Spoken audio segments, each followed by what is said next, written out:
Hey everyone, in this quick tutorial, I'm going to show you exactly how to change your password in the Upscrolled app.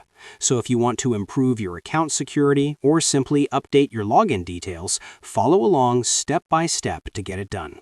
All right, let's dive in. Open the Upscrolled app on your phone. Now, tap the profile icon at the bottom right corner of your screen. From here, look at the top right corner and tap on the Settings gear icon. Next, select Account Center at the top. Inside this menu, tap on Change Password.